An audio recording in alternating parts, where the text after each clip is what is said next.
ስራውን በእርግጠኝነት ራሴ አስተካክልለታለሁ ብዬ አስባለሁ። ቤተሰቦቼ አብርሃም ዘመድ ነው ይሄ ልጅ ወይ ደግሞ እኔ መሰራው ዘመዳቸው ምንም አያረጉም።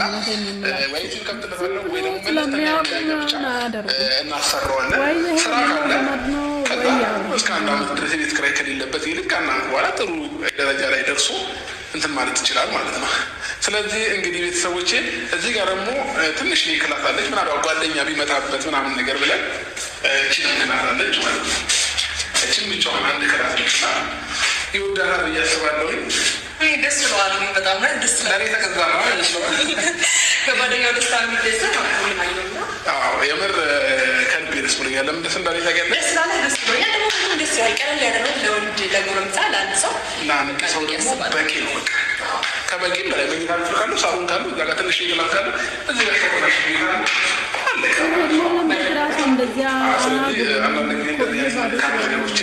መልካም ሰዎች ያብዛል።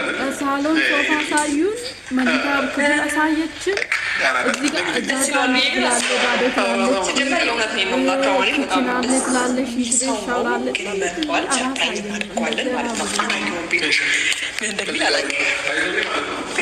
እሱ የጠበቀው ዝም ብሎ ቤት ነው አናረ እንደዚህ ሪል ስቴት ላይ ምናምን አልጠበቀምና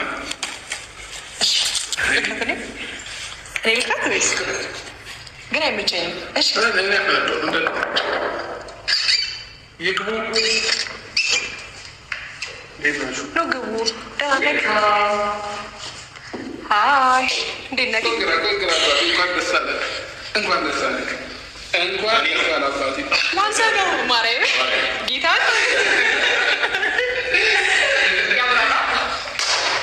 ትናንትና አብርሽና ሄርሜላ ለያኛ ልጅ ቤት ተከራይቶ ነበረ። አዎ እንደዛ ነው። ቤት ተከራይቶለት ሄርሜላ ቤት አከራይታለች ለልጁ ማለት ነው። 360,000 የአንድ አመት ክራይ ከፍላለች። እኔ የምለው ይሄ ልጅ ወይ ዘመድ ነው ወይ የሆነ ነገር ነው እንጂ በባዶ አይደለም የከፈለችው። ወይ ብትከፍልም ማለት ነው ብትከፍልም በባዶ አይደለም ይሄ ቤት ነው የከፈለችው ማለት ነው። ሲቀጥል ደግሞ ሄርሜላ ባለሀብት ነች። ሄርሜላ እንደዚህ ነች። ሄርሜላ እንደዚህ ነች። እውነታችሁን ነው። ሄርሜላ እኮ ስራ ፈልጋ ነው አብርሃምን ቃል ገብተህልኛል ብላ ከምስቱ ጋር እሱ ልታረቅ ስል ለእኔ ቃል ገባኸኝ ብላ የጠየቀችው ማለት ነው። ምክንያቱም እኔ ቦታ ሌላ እሷ ቦታ ሌላ ብላ አሁን ወደ ፍቅር ቀየረችው ሄርሜላ። እንደምታስታውሱ ከሆነ ማለት ሄርሜላን አብርሃም እንድትሰራ ቃል ገብቶለት ነው ወደ ሚዲያ ያመጣ ማለት ነው። ሁሉም ነገር መክሮ ምናምን አድርጎ እንድትሰራለት ነው። እቺ ልጅ ገና ወይ 12 ከጨረሰች ገና ወይ ካምፓስ ከጨረሰ ካምፓስ ራሱ አትጨርስም። ትንሽ ነች እውነት ለመናገር 20 አመት ይሆናታል። አትሆንም። ዝም ብላ መወፋፈር ይመስለኛል። ስለዚህ በትምህርት ግዛችሁ ደግሞ ምትሰርታችሁ ነው በዚህ እድሜ ሀብታ ነው የምትሆኑ ብላችሁ ታስባላችሁ። እንደዚህ በዚህ እድሜ ማለት ነው። እኔ ኦኬ ምኞታ ጥሩ ነው። ከዚህ በፊት ሩታን እንደ አፍቃሪ አምጥቶ እንደዛም አሸንፋ ሩታ ልጅ መውለድ ቻለች። እቺ ግን ሀብታም ነች ብሎ አመጣ። ነገ ተነጎዳ እቺ ልጅ ከኋላ ነገሩ ከወጣ ስሙ አይጠፋሞ። በልክ አታርጉሞ ነው ሀብቱ ማለት ነው። ስለዚህ ወይ እቺ ልጅ ዘመዱ ነው ወይ ደግሞ የገዛ ወንድሙ ሊሆን ይችላል። የሆነ ነገሩ ሊሆን ይችላል ማለት ነው የሷ ማለት ነው። ግን ያው ጥቁር ነው ወይ በቃ የገዛ የሆነ ነገር ነው ለሷ ማለት ነው። እንደዚህ ልትከፍል አትችልም ማለት ነው። በፍጹም ማታውቀው ሰው ልክ የአብርሃም ጎደኛ ምናምን እንደሆነ ብቻ አትከፍልም ማለት ነው። እና ወይ ዘመድ ነው እርግጠኛ ነኝ። እና ቤት ተከራይቶ ነበረ ማለት ነው።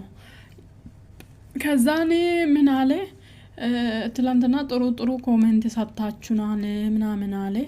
ይሄን የሰሩት ወይ እንድትከፍሉ ነው እንድታግዙ ነው ልጁን እንድታግዙ ሊሆን ይችላል ማለት ነው። ይሄን ቪዲዮ እንደ ፕራንክ የሰሩት ወይ ደግሞ ተከራይቷል። እናንተ ሞኝ አትሆኑ እስቲ የአረብ ሀገር ሴቶች ማለት ነው። ቦታችሁን ይወቁ። ለተናገረ ሁሉ ብር ለመስጠት ለተናገረ ሲተርፋችሁ ለእንትና አድርጉ። እኔ እናታችሁ ታለቅሳለች እኔ ብዙ ነገር ማለት ነው። ዝም ብላችሁ ብራችሁ ማባከን አትሩጡ። ምክንያቱም ነገ ስንወርቅ ማንም ያነሳን የለም እና ለነሱ እኛ ስጦታ ነን። አዎ ስጦታ ነን። ስጦታችን ማለት የነሱን ቪዲዮ አፕሪሺየት ላይክ ሼር ካደረግንላቸው ሰብስክራይብ አድርገን እነሱም ሰዓታችን ፈጅተን ራሱ እነሱን መከታተል ማለት ነው። እነሱ እሱ ነው ስጦታ። ለምኑ ነው አልፋችሁ ብር መስጠት? አንድ ሰው እነሱ ወደ ሚዲያ ጎትቶ አምጣና ምንም የለም ተባለ ብር መስጠት የምኑ ነው? ስለዚህ እሱ አለያ ይክፈላላችሁ። በጎን አብርሃም እኔ ስራ እቃ ሞላለሁ ማለት በቃ ነገ ተናጎዳ የአብርሃም ቦታ የአብርሃም ደጋፎች የሚሆን የኤርሜላ ደጋፊዎች የሚሆን አዋቶ ለዚህ ልጅ እንትን ያደርጋሉ ማለት ነው በድብቅ። ስለዚህ ተሞኙ ማለት ነው። ስለዚህ እንደዛ ነው ሁሉም ነገር እንደዛ ነው። በውሸት መሀል አይወጣም አብርሃም ለምን እንደሆነ አላቅም። ግን ሁልጊዜ በውሸት መንደር ነው የሚሰራ። በቃ በውሸት መንደር ሲቀጥል ደግሞ አብርሃም ከሄርሜላ ጋር ሄርሜላ ከአብርሃም ጋር ሲሰራ ቪው የላትም ልጅቷ ማለት ነው። ምኑ ቪው የለም። ለምን እንደሆነ አላቅም። አብርሃምም እንደዛ የራሱ ቻናል ላይ ከእንትኑ ጋር ቢሰራ ቪው የለም። ይሄ ማለት አብርሃም ነገ ተነጎዳ ሩታን አይለቃትም ማለት ነው። በምንም ዞሮ ከሩታ ጋር ነው ምሰራ። አንድ ሰው ደግሞ ትላንትና እየተናገረ ነገር አላችሁ። ወደ አዲስ አበባ ስንመጣ የቤት ክራይ ጨንቆን ነበረ። የቤት ክራይ ሀተን ሰው ከፍሎልን ነበረ። አይታችኋል። የቤት ክራይ ጨንቆ ሰው ከፍሎላችሁ ዛሬ ሲያገኙ ዛሬ ሀብታም ቢሆኑ ዛሬ ሁሉም ነገር አልጋ በአልጋ ሲሆንላችሁ እንደዚህ ሲሆኑ እነኚህ ልጆች አይገርማችሁም? ትላንትና ሲያጡ አብሮ ነበራችሁ በማጣታችሁ። እሷም ጥላ አልሄደችም ምንም የለም ብላ እሱም ጥሎ አይሄድም። ዛሬ ግን እሱ ሁሉም ነገር ስሞላለት እና ሁሉም ነገር ኪሱ ስሞላ። ወንድ ልጅ እኮ ከባድ ነው። እናንተ ሴት ልጅ ነው ሀብት የምትፈልገው ምናምን ትላላችሁ እንጂ አረ ወንድ ልጅ ከባድ ነው በእውነት። ሁሉም ነገር ስሞላለት ከደህነቱ ወጥቶ በቃ ቆም ስሎ ምናምን በቃ መታየት ሲጀምር ማግስ የሚጀምር የመጀመሪያውን ነገር ረስቶ ወደ ውጪ ይጀምራል ማለት ነው።